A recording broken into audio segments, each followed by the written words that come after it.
Bismillahirrahmanirrahim. Assalamualaikum warahmatullahi wabarakatuh. Alhamdulillahirabbil alamin. Walladzi arsala rasulahu bil huda wa dinil haq.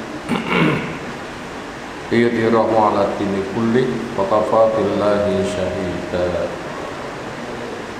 Wa asyhadu an la ilaha illallah wahdahu la syarika lah. Wa asyhadu anna Muhammadan abduhu wa rasuluh. Allahumma shalli ala Muhammad wa ala alihi wa ashabihi wa man tabi'ahum bi ihsanin ila yaumiddin. Ya ayyuhan nas ittaqu rabbakum alladzi khalaqakum min nafsin wahidah khalaqa minha zawjaha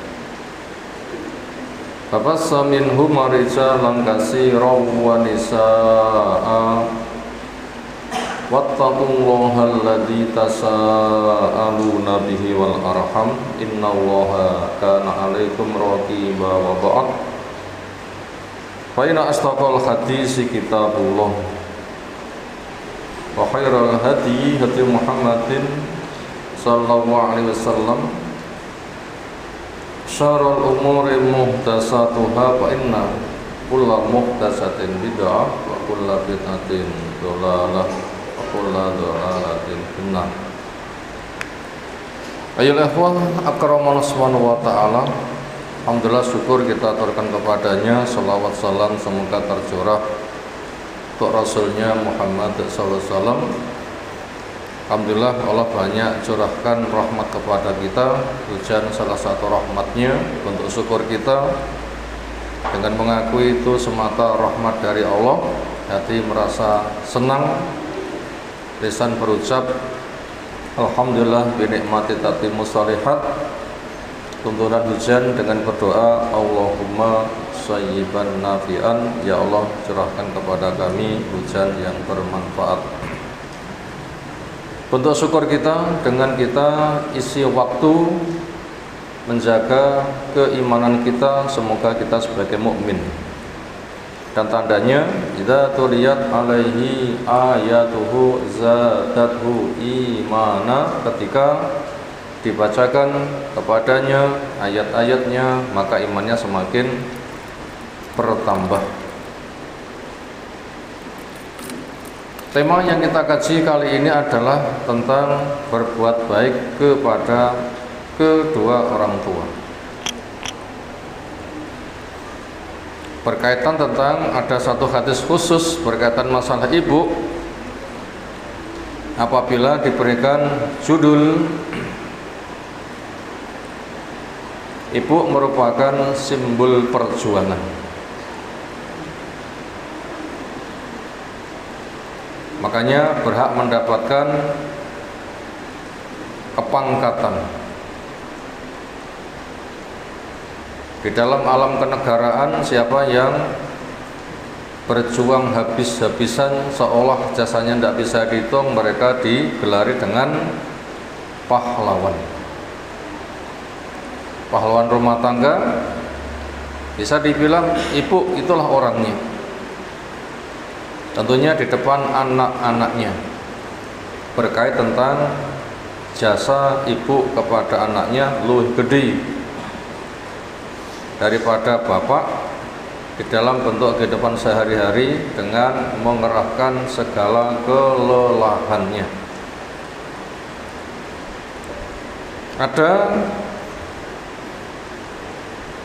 3 dalil, 1 syarah seolah kita baca di kesempatan malam hari ini. Yang pertama, An Abi Hurairah Aidon, dari Abu Hurairah juga. Artinya tema ini dalil yang dijadikan dasar sangat banyak. Dari Abu Hurairah diantaranya ini juga termasuk periwayatan darinya. Dia namanya Abdurrahman ibnu Sakhar ad-Dausi. Masuk Islam tahun 7 Hijriah, menemani Nabi SAW selama 4 tahun.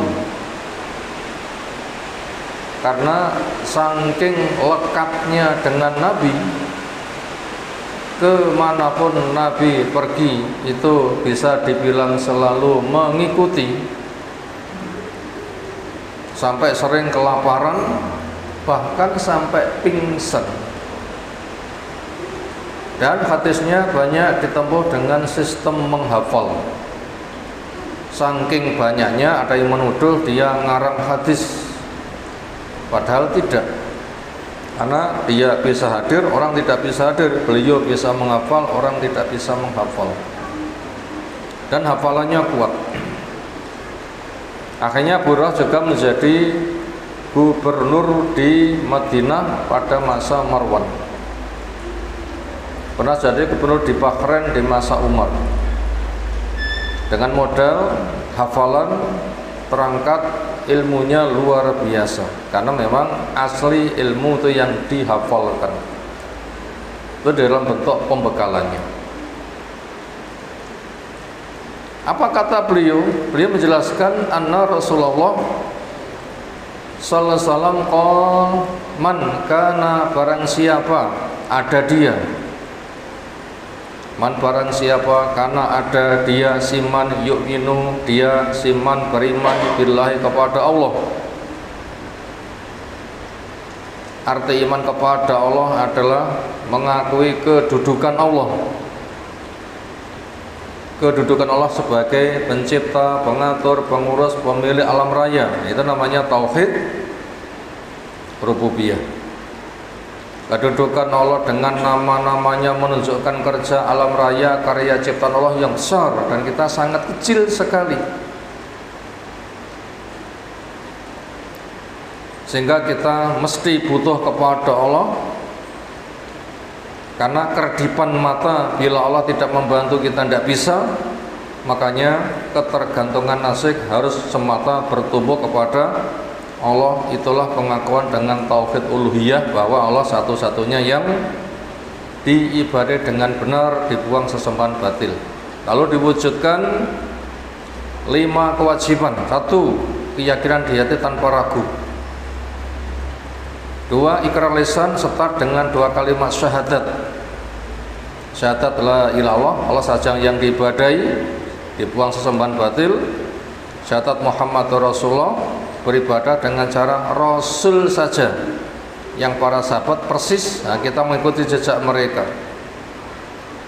Lalu diwujudkan dengan ketaatan, dilambari dengan ilmu syar'i, karena hukum asal ibadah haram kecuali ada perintah, larangan, jalan surga, jalan neraka diilmui dulu.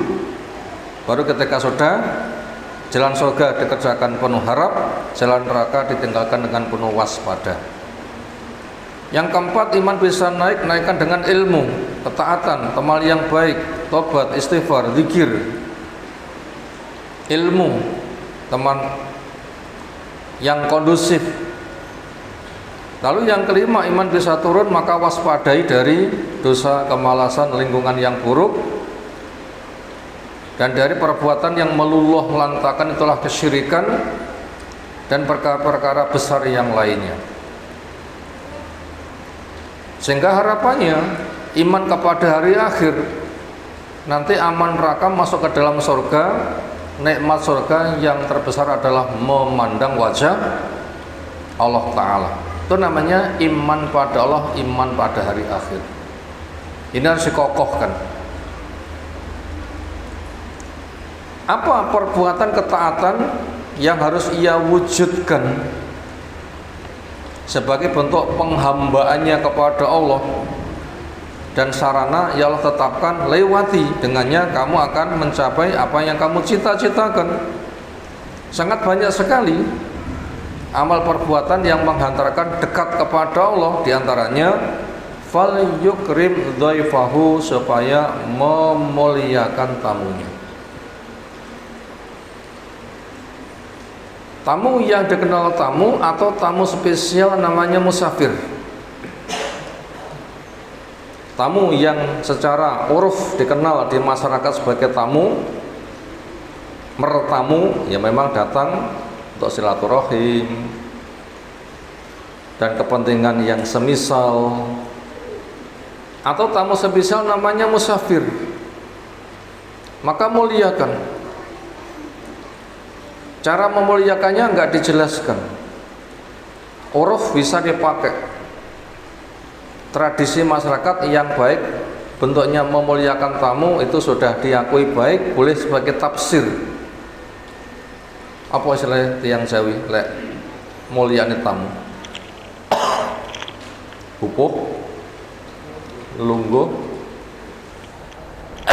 suguh. Begitu bahagia menerima tamu, marhaban selamat datang, disilahkan masuk, disilahkan duduk. Setelah itu mendapatkan jamuan, makanan, snacknya, minumannya. Bila butuh menginap juga disiapkan ruangannya, fasilitasnya, dijagongi dengan penuh senang. Itu supaya memuliakan tamunya. Kalau dia itu musafir, kehabisan bekal, sekira punya, beri bekal, mengantarkan sampai di rumah. Itu semua dikerjakan dalam rangka iman pada Allah, iman pada hari akhir. Balasannya aman neraka, masuk surga, nikmat terbesar memandang kepada Allah Ta'ala. Kalau memang harapan ke depan besar, ada tamu, itu merupakan kesempatan untuk menempuh sebab yang dengannya Allah memberikan balasannya. Diulang kembali, waman dan barang siapa yang kana ada dia siman yu'minu, ada dia siman beriman billahi kepada Allah, wal yaumil akhir, dan iman kepada hari akhir. Iman kepada Allah sudah kita jelaskan, iman kepada hari akhir, iman akan putaran terakhir. Iman kepada putaran terakhir, yaitu dengan digulungnya dunia, karena akan dihancurkan bumi yang ada, didatangkan bumi baru, langit yang ada hancurkan, berganti langit yang baru, jasad-jasad dikeluarkan dari tanah, roh-roh dikembalikan, mereka dikumpulkan di padang mahsyar 50.000 tahun. Maka membutuhkan pakaian, membutuhkan payung, membutuhkan minuman, membutuhkan kendaraan. Akhirnya di dunia menyiapkannya, menginginkan minumannya, bisa mendatangi haud telaganya Nabi SAW yang panjangnya perjalanan 1 bulan, lebarnya perjalanan 1 bulan, airnya lebih putih daripada susu, lebih manis daripada madu, gelas-gelasnya sejumlah hitungan bintang, bisa mendekat minum sebagai ahlus sunnah karena bid'ah akan disingkirkan. Siapa yang seteguk minum tidak akan haus selamanya, sehingga nanti diharapkan sukses hisab, sukses melewati neraka, masuk surga. Nah, itu namanya iman kepada hari akhir. Itu semua itu pakai dalil, pakai akal ngecek nggak akan ketemu. Tapi pakai dalil, akal ngecek dalil, maknanya memahami, mengimani, nah itu nanti akan terbimbing. Diulang, siapa yang iman kepada Allah, iman kepada hari akhir, ingin ketemu Allah, mendapatkan rahmannya, butuh lantaran. Apa lantarannya? Fal yasil rahimah, supaya dia menyambung rahimnya. Rahim adalah tempat yang ada di perut ibu, yang ma'un amsaj, air bercampur, air dari bapak, air dari ibu berada di rahim. Kemudian berkembang sekitar 9 bulan, bisa naik, bisa turun, lalu lahir si A, si B. Maka di situ orang yang punya hubungan rahim adalah ibunya, bapaknya. Ada kakeknya, ada neneknya, ada paman pihak bapak, ada paman pihak ibu, bibi pihak bapak, bibi pihak ibu. Ada saudara turun 1, turun 2, turun 3. Ada saudara kandung A, B, C, ada keponakan, nanti cucu. Nah, itu termasuk orang yang punya hubungan rahim. Maka disambung. Caranya nyambung nggak dijelaskan. Gimana? Kembali kepada uruf. tentunya urufnya, tradisinya umat Islam, bukan uruf tradisi hubungan rahim. Karena orang kafir itu gaya kehidupannya seperti hewan. Waladina kafaru yatamata'un wa ya'kulun kama ta'kulu al-an'am. Orang kafir senang-senang makan seperti hewan. Maka nggak kenal yang namanya mahram, nggak kenal yang namanya birrul walidain. Yang ada adalah siapa yang manfaat kepada dunianya, bermanfaat difungsikan, nggak bermanfaat dihilangkan. Mungkin juga menelantarkan orang tua, perempuan nggak diberikan hak waris, anak perempuan lahir mungkin dibunuh, lah nggak ada kan penghormatan kepada rahim. Makanya cara nyambung rahim itu bukan tradisinya orang kafir, tapi tradisinya umat Islam yang punya kewajiban baik pada bapaknya, ibunya, neneknya, kakeknya, saudarinya, saudaranya, bibinya, pamannya, dan seterusnya. Sebaik-baik manusia yang memberikan manfaat, akhirnya kangen mengunjungi, butuh bantuan dibantu, butuh pertolongan saling tolong, sehingga nanti akan tahu siapa yang menjadi pewaris, siapa mahram dan bukan. Makanya tradisinya orang yang punya akidah kayak begitu, itu tradisi yang dipakai. Makanya cara silaturahim, nyambung rahim itu nggak diperinci, tapi sesuai dengan tradisinya orang yang kenal hukum. Akhirnya itu diperbuat terasa baik tanpa melanggar hukum yang ada. Siapa yang boleh salaman, salaman, siapa yang tidak juga tidak, karena itu maslahatnya besar. Berikutnya diulang yang ketiga, wa man kana yu'minu billahi wal yaumil akhir, siapa yang dia iman pada Allah dan barang siapa dia iman pada hari akhir, falyakul khairan aw liyasmut. Falyakul khairan, supaya ngomong yang baik, auliyasmut atau diam dari keburukan. Muttafaq alaih, disepakati atasnya oleh Imam Bukhari, oleh Imam Muslim. Kata khairon, nek ngomong sing apik, khairon baik, ini dibikin nakirah. Artinya apa? Jumlah ucapan yang diucapkan jumlahnya banyak, berapa terserah, yang penting khair. Lalu bagaimana standar khair? Telah diperinci oleh Allah sendiri. La khaira fi katsirin min najwahum illa man amara bi shadaqatin aw ma'rufin aw islahim bainan nas. Enggak ada baiknya orang memperbanyak bicara, kecuali bicara yang ada memerintahkan yang ma'ruf, menganjurkan sedekah, mendamaikan pihak yang bertikai. Nah, itu silahkan diperbanyak. Termasuk ibu-ibu yang dimodali berpotensi katanya di produk itu banyak, ternyata dekat dengan anak, cucu, akhirnya difungsikan kemahiran bicara untuk membimbing mereka. Kira-kira anak cucu itulah dipanggil sekali dua kali langsung berangkat atau minta diulang-ulang? Lendo mesti langsung berangkat? Ngurung mesti. Krungu gayane ra krungu, ganti pindho nituloni. Lah digolek dijewer ya malah guyang-guyu. Kenapa? Memancing untuk guyon. Yang kadang itu membuat jengkel. Tapi ya memang begitulah ujiannya. Akhirnya ya memang saya dicipta berpotensi banyak kata yang terproduk, ya sudahlah digunakan untuk bicara yang berulang-ulang. Asalkan itu kebaikan, termasuk memperbanyak zikir, memperbanyak istighfar. Ada dua kota, ringan di bibir, berat ditimbang. Apa itu? Subhanallahil azim, subhanallah bihamdi. Basahi bibirmu dengan kata-kata itu. Itu semua menggiring kepada kita untuk memperbanyak bicara memang siapa iman pada Allah, iman pada hari akhir, lek ngomong sing apik.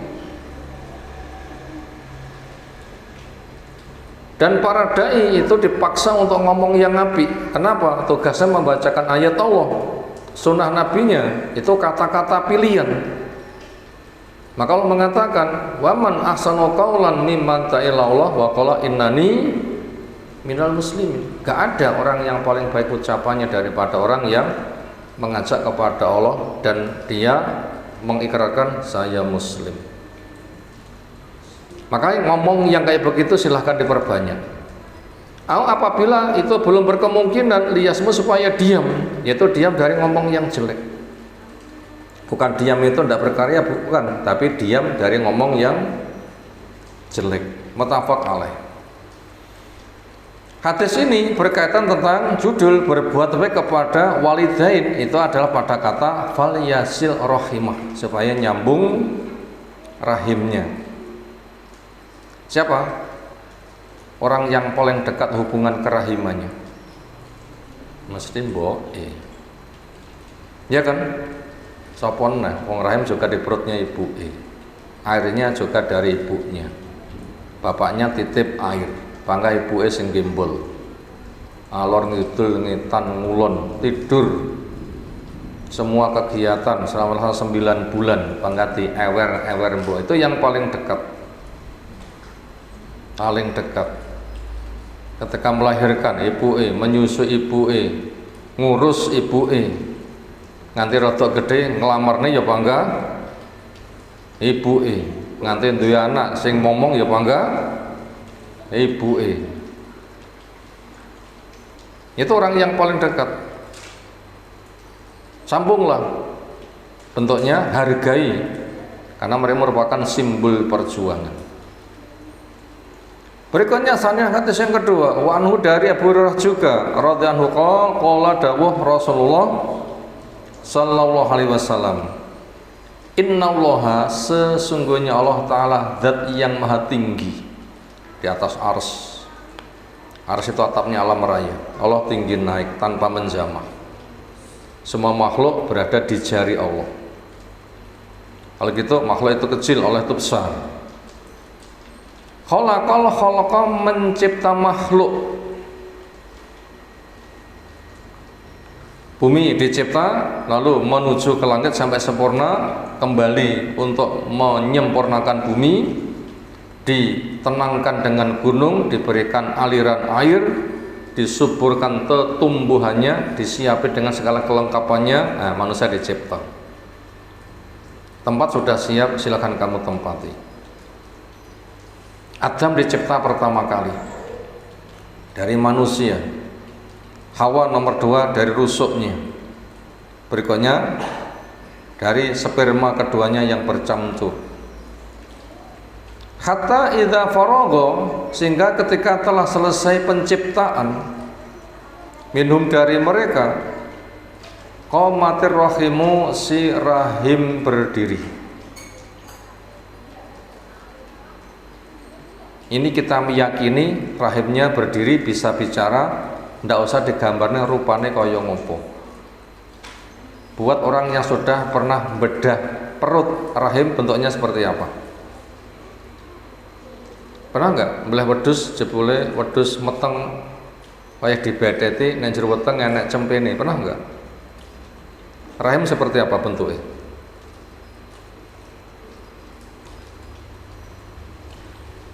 Semisal kulit buntel jerone anak isini gitu ya. Apakah nanti rahim berdiri seperti itu? Kita tidak bisa bayangkan seperti itu. Seperti apa? Nggak tahu. Karena Allah membuat yang lain dijilmakan itu bisa. Napa contohnya? Penduduk neraka dipanggil. Mereka mengatakan iya. Tahukah kamu apa ini? Itu kambing. Allah katakan bukan. Ini kematian. Jadi Allah menjilmakan kematian dalam bentuk kambing. Setelah itu dibelah, dikatakan nggak ada kematian buat kalian, berarti neraka selamanya. Naudzubillah min dzalik. Penduduk surga dipanggil, mereka mengatakan labbaika wa sa'daik, atau bahasa semisal. Tahukah kalian apa ini? Kambing. Bukan, ini adalah kematian. Dijilmakan kambing. Setelah itu disembelih, dikatakan nggak ada kematian, kalian kekal selamanya. Semoga kita sebagai penduduk surga. Allah bisa menjelmakan mati dalam bentuk itu. Rahim seperti apa penjelmaannya? Belum ada hadis yang terbaca menjelaskan seperti apa bentuknya. Like kematian dijelmakan kambing sudah kita baca, kita sampaikan. Tapi rahim seperti apa? Akhirnya dia itu matur kepada Allah, nggak dijelaskan dijelmakan dalam bentuk apa, sehingga kita tidak bisa ngarang apa kata rahim. Dan Allah bisa membuat segala sesuatu bicara. Apa yang bisa bicara itu yang punya mulut saja? Jawab tidak. Wong kabeh sing duwe mulut yo mesra-mesra iso ngomong. Ya. Bisu punya mulut enggak? Iso ngomong enggak? Makanya yang bisa bicara itu bukan mulut, tetapi memang Allah membuat kemampuannya. Antoko kulasai, Allah bisa membuat segala sesuatu bisa bicara. Al-Baqarah, An-Nisa nanti akan mendampingi kepada yang membacanya, akan mengantarkan ke tempat tujuannya. Seperti apa? Tidak ngerti. Yang jelas kita mengimani. Yang penting apa ibrah pelajarannya. Sekarang kita lihat apa ibrah pelajarannya. Faqalat, mengadu si rahim. Hadza, ini rahim. Maqamul aidhi, tempatnya orang yang berlindung. Bika, kepadamu, minal qati'ah, dari yang memutuskannya. Siapa yang hubungan rahimnya diputus, seolah nggak punya pelindung, maka engkau sebagai pelindungnya.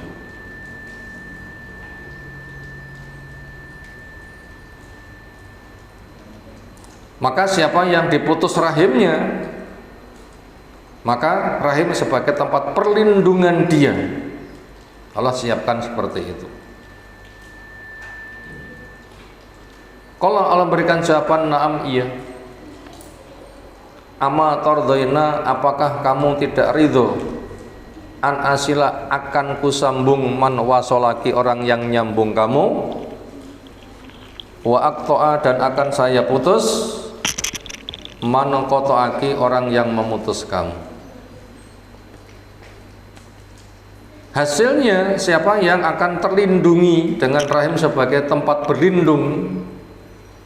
Keputusan Allah adalah siapa yang nyambung akan dilindungi, siapa yang tidak nyambung dia tidak dilindungi. Kenapa? Al jaza'u min jinsil amal, balasan sebagaimana amal. Qalat, rahim mengatakan bala, iya.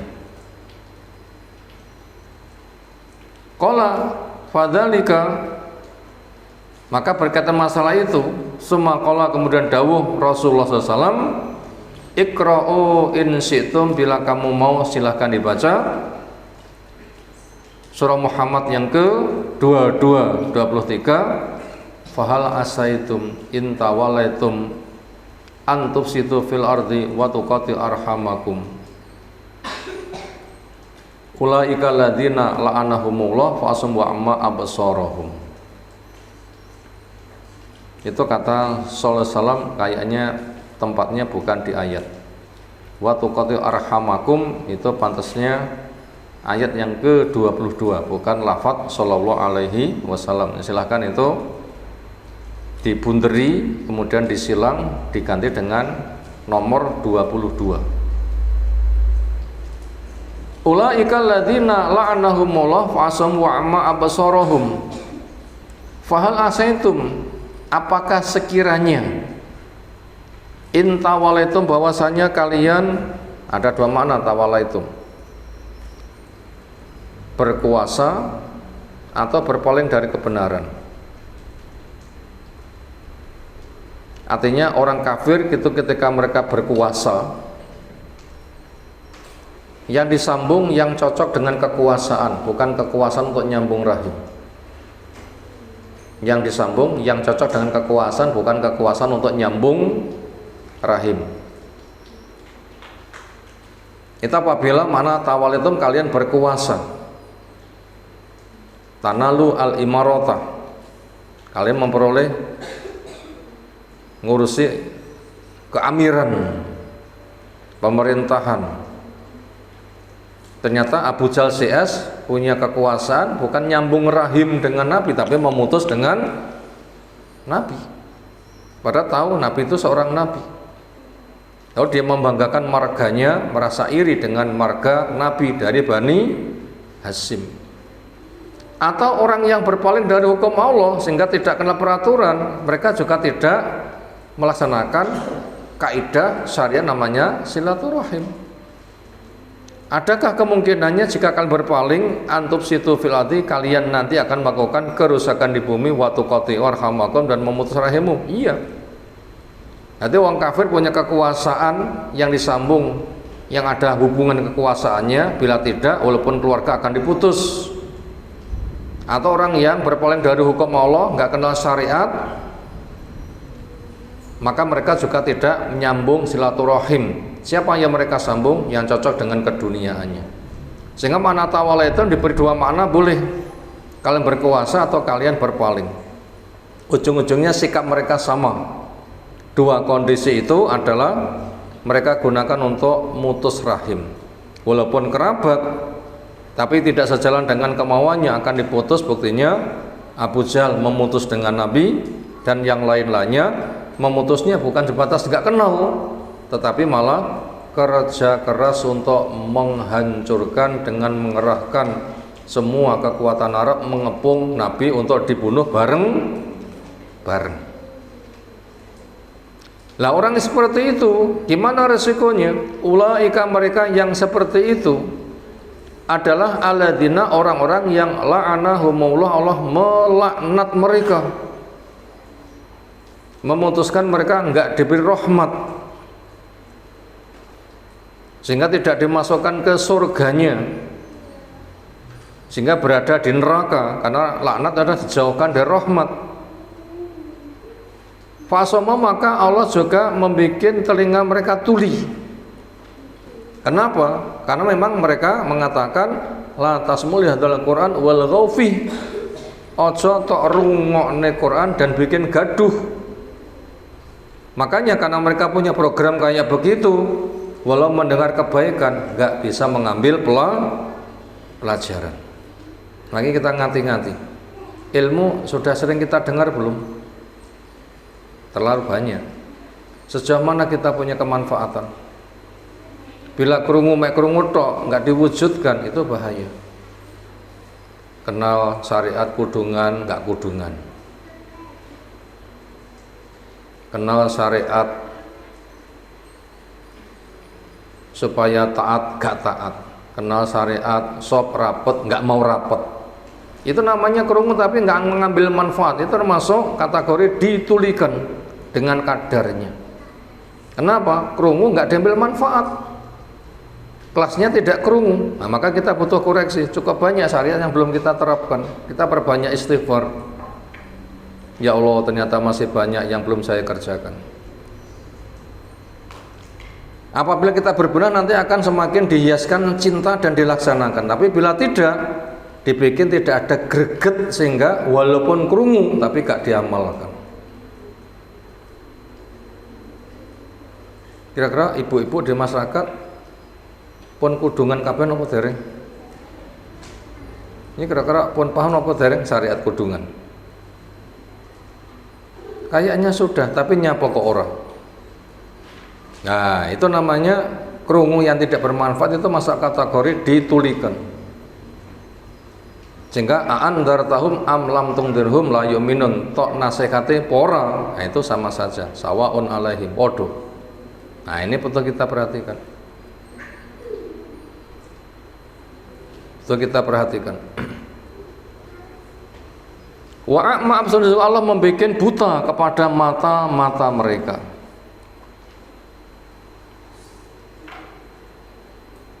Wa fi riwayatin lil Bukhari, pada riwayat milik Imam Bukhari, wa qala ta'ala, di situ Allah Ta'ala firmankan hadis qudsi, man wasolaki wasoltuhu, Sopo yang mau nyambung kamu akan saya sambung.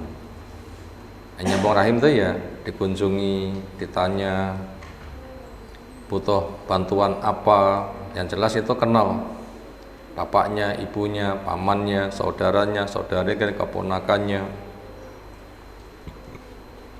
Waman koto aki, siapa yang memutus kamu, koto itu akan saya putus. Dan orang dikatakan nyambung ketika dia mendekat, sing didekati menjauh, dia terus mendekat. Itu namanya nyambung. Bukan nyambung itu diparani ngijoli, bukan. Aku diparani tak ngerti marani. Itu namanya bukan nyambung, tapi itu membalas. Namanya nyambung itu adalah mendekati, mereka menjauh, panggah didekati. Nah, itu butuh kelonggaran dada, pemikiran sehingga mau melaksanakan. Maka termasuk nyambung rahim adalah yang paling dekat ibunya, ngurus ibunya. Apalagi sudah tua, pada asuhannya itu harus ekstra diperhatikan. Nanti berikutnya. Termasuk siapa lagi? Termasuk yang disambung, yang diurus ketika orang itu sudah udzur, nggak mampu mandiri, dan orang yang ada di kanan kiri nanti akan menjadi pewaris, maka dia itu wajib nyambung.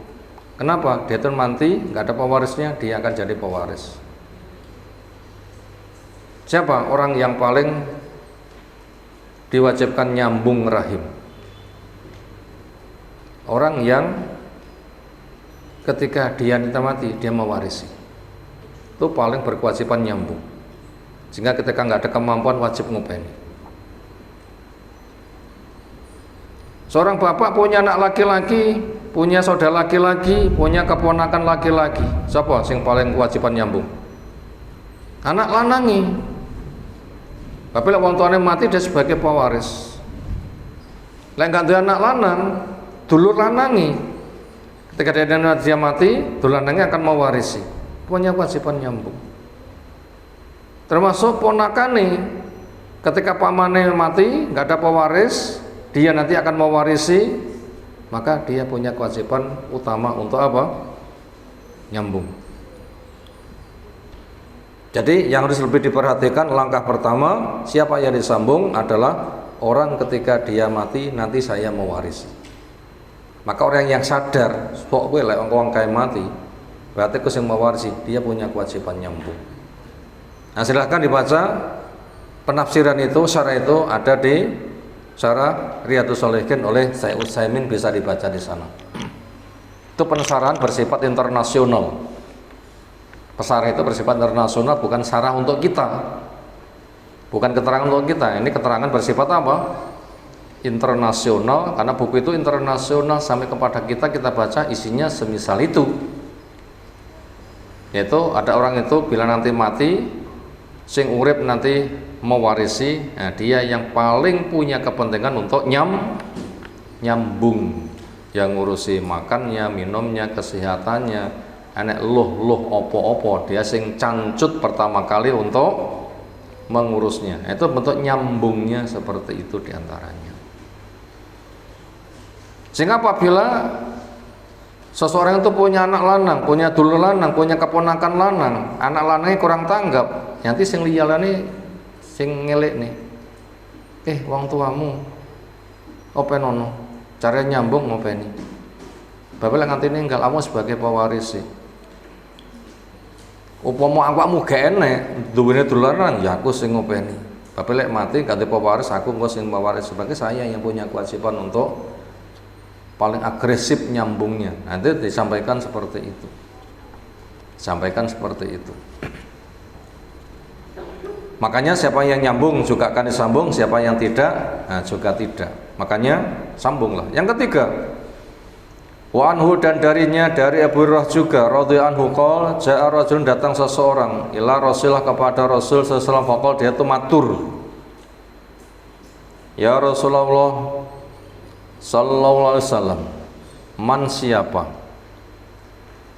ahakun nasi, berhaknya manusia, bi husni sahabati, punya makna bi husni suhbati, sahabah punya makna suhbah, dengan kebaikan persahabatanku, wong sing paling berhak tak kancani sopo. Kenapa kok begitu? Karena perintah Allah, wa shahibhuma fid dunya ma'rufa, kancanono wong tuwa loromu dengan bagus. Kalau jawabnya ummuka, ibumu. Semaman, kemudian dia tanya lagi, bila ibu sudah, siapa berikutnya? Kalau jawab Nabi SAW, ummuka, ibumu. Kalau dia tanya semaman, bila itu sudah ku urus 2 kali, saya ingin memberikan kebaikan lagi kepada siapa? Kalau jawabnya ummuka, ibumu. Ibumu. Kalau ia tanya lagi semaman, kemudian siapa? Kalau jawabnya abuka, bapakmu. Muttafaq alaih.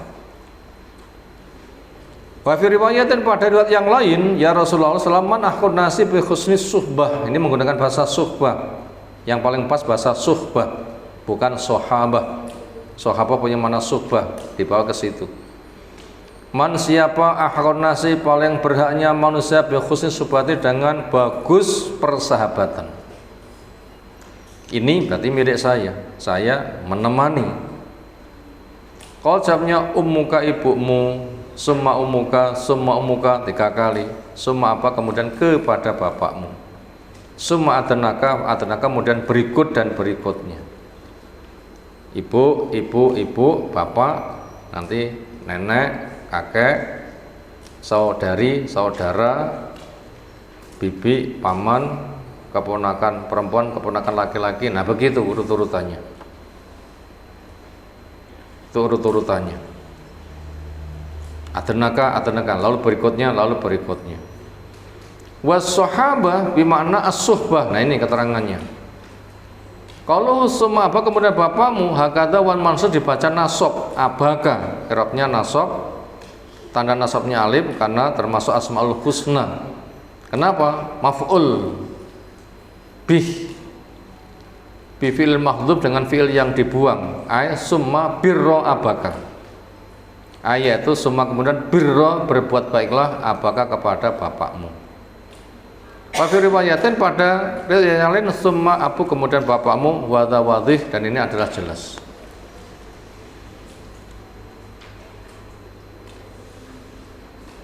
Ibu, kenapa fadilahnya di depan anak luar biasa?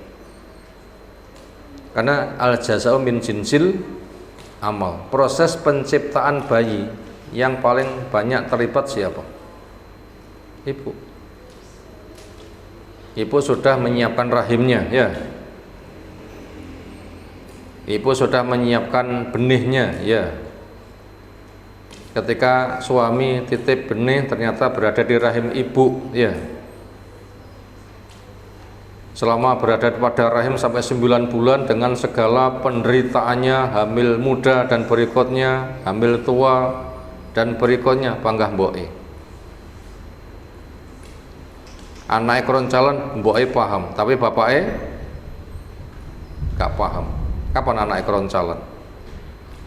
Yang jero weteng ya keroncalan, penak-penak turu tanginya apa? Oh, anakku bal-balan yang jero weteng, ngoten kira-kira nggih.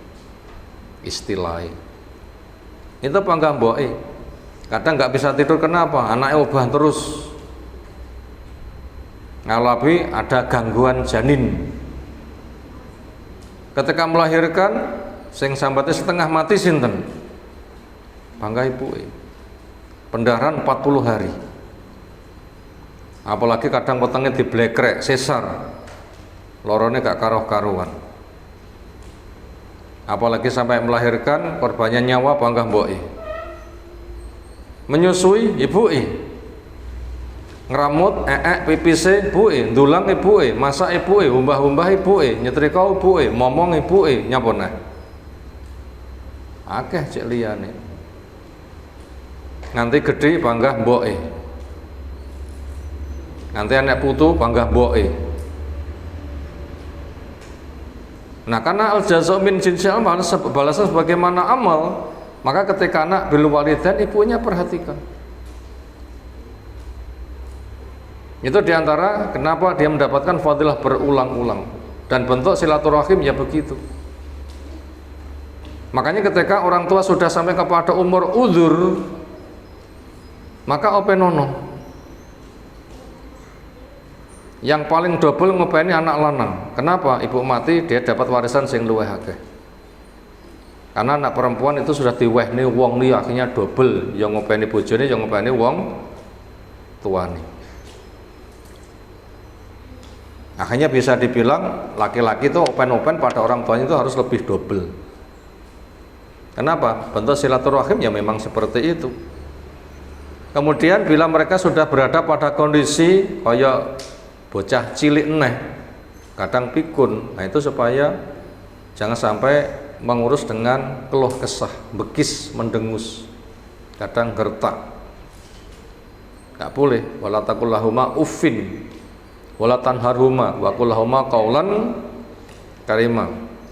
Jangan mengatakan jangan kamu hardik, dan ucapan omongan yang baik.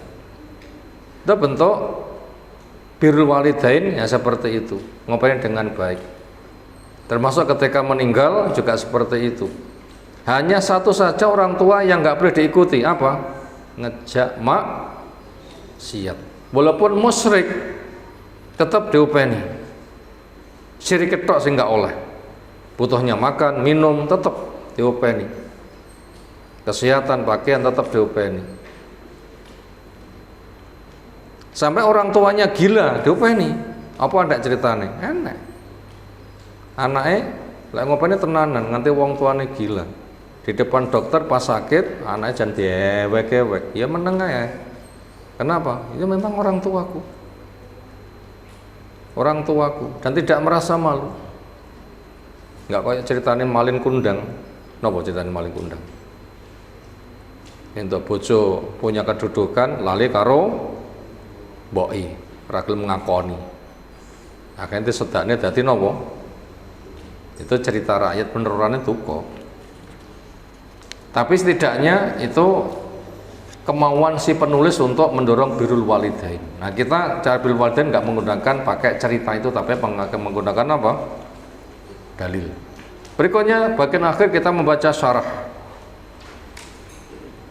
Al-ummu, ibu ini ya mahallul birri, tempat untuk berbuat baik, wal ikrami, tempat untuk memuliakan. Sasaran utama berbuat baik itu ibu. Sasaran memuliakan pertama kali itu adalah ibu. Ojo didhisikne berbuat baik kepada bapak, memuliakan bapak, tapi ibu dhisik. Tidak perlu anak sudah punya rumah sendiri kemudian mengunjungi orang tuanya, itu tidak perlu loh ya. Yang ditanyakan pertama kali siapa? Ibu. Andaikan nanti jabat tangan memeluk, siapa didahulukan? Ibu diutamakan. Tak wis marem baru bapak. Kenapa? Memang tempat anak berbuat baik, tempat anak untuk memberikan pemuliaan. Wahya ramzut tadhiyati, wahya dan ibu itu ramzu, simbol at-tadhiyati, pengorbanan. Kata dhahiyah, duha, udhiyah, ini binatang yang disembelih ketika hari raya. Artinya apa? Pengorbanan ibu, kesiapane, semisal berjuang untuk anak, siap dibeleh.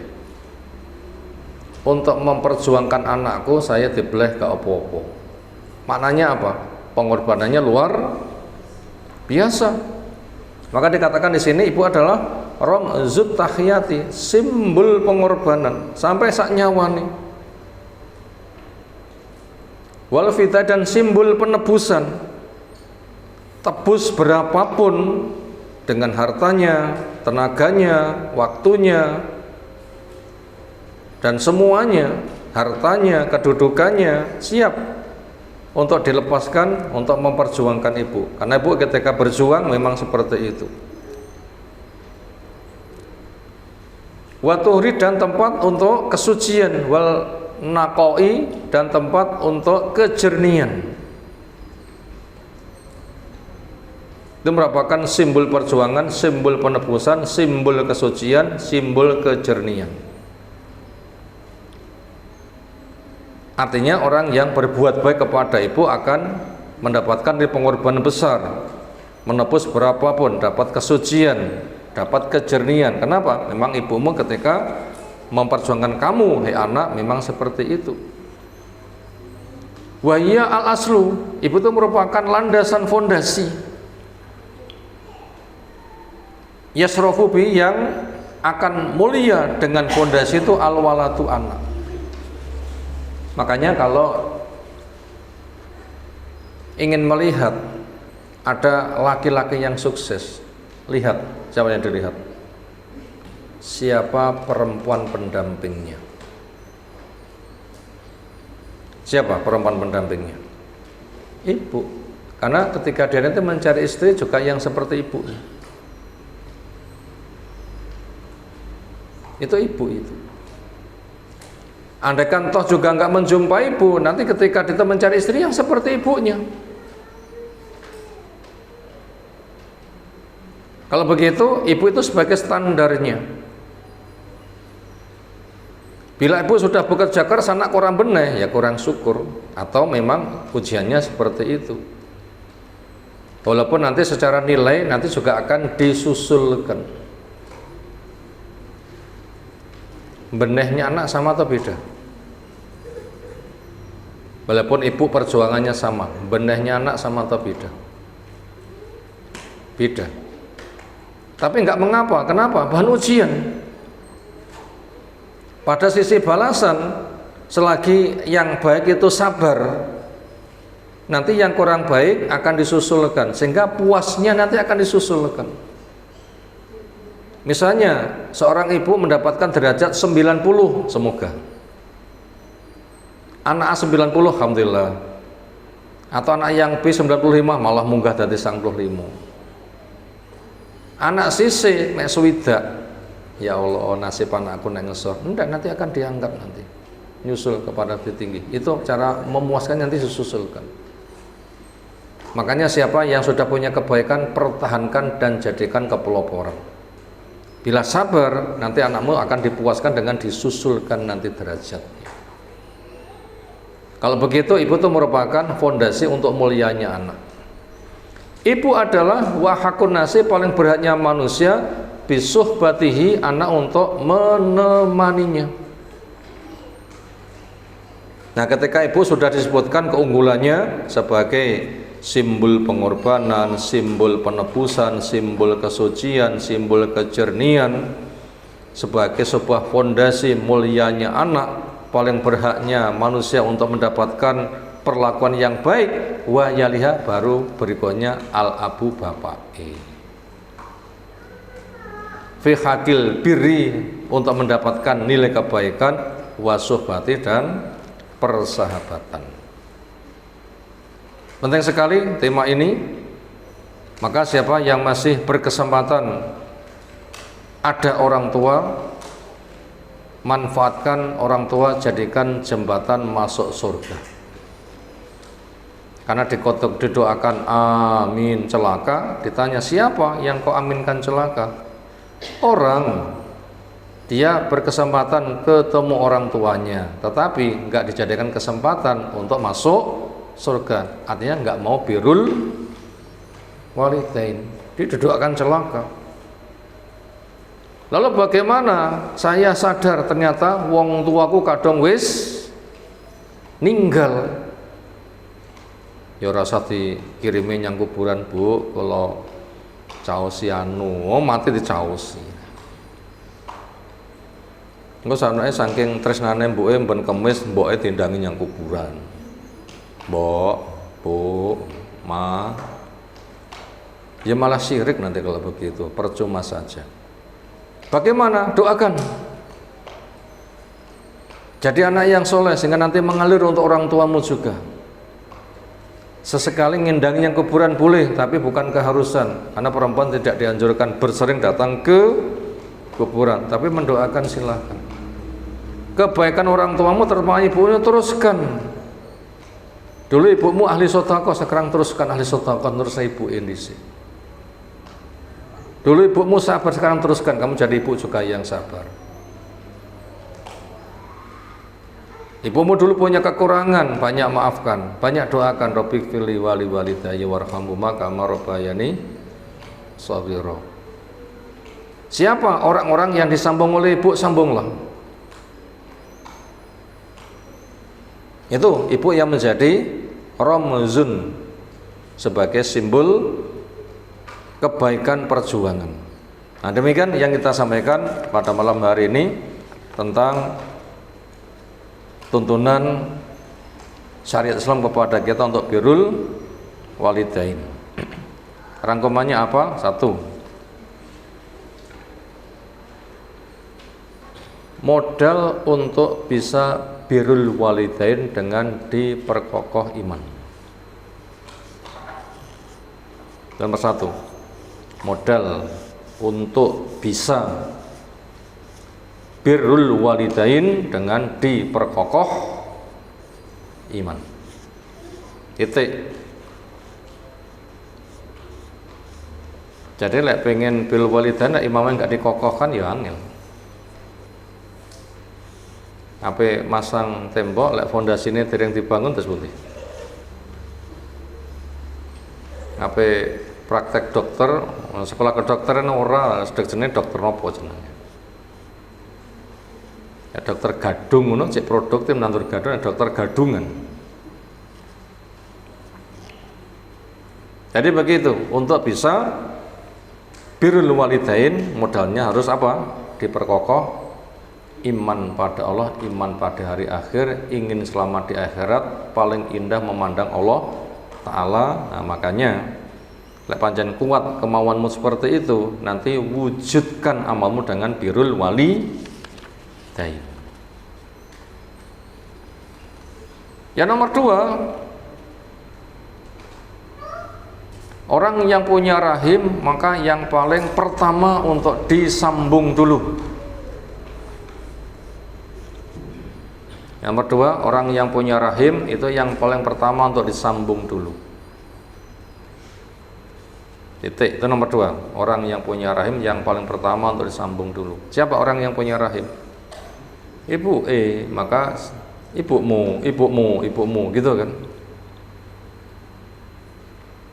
Dan orang yang lebih dekat ke situ, baru nanti bapakmu. Itu tadi nomor 2, orang yang punya rahim itulah orang yang disambung duluan. Berikutnya dan berikutnya. Yang nomor 3, cara menyambung dengan memberikan kemaslahatan. Itu nomor 3, cara menyambung dengan memberikan apa? Kemaslahatan.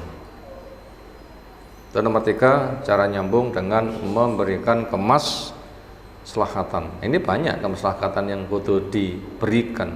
Itu cara nyambung dengan memberikan kemaslahatan.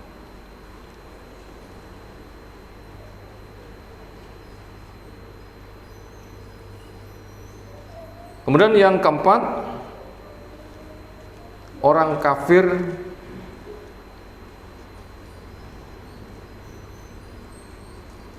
urufnya tidak bisa dipakai. Orang kafir urufnya atau tradisinya, uruf tradisinya. Orang kafir urufnya, tradisinya tidak bisa dipakai. Titik. Makanya jangan sampai punya gaya koyok gayanya wong kafir, tradisinya tidak bisa dipakai. Kenapa? Karena mereka ya memang orang kelasnya hewan, apa yang mau dipakai. Makanya budaya orang kafir, tontonan orang kafir ya jangan dipakai. Kenapa? Mereka tuh kelasnya tuh kelas hewan.